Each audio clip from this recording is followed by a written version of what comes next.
C Joseph Vijay எனும் நான்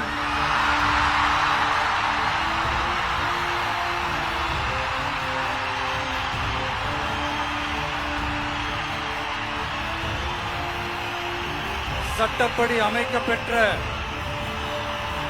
இந்திய அரசியல் அமைப்பின்பால் உண்மையான நம்பிக்கையும் மாறா பற்றும் கொண்டிருப்பேன் என்றும் இந்திய நாட்டின் ஒப்பில்லாத முழு முதல் ஆட்சியையும் ஒருமையையும் நிலை நிறுத்துவேன் என்றும்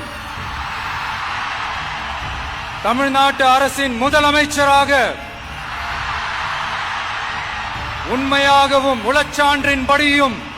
என் கடமைகளை நிறைவேற்றுவேன் என்றும்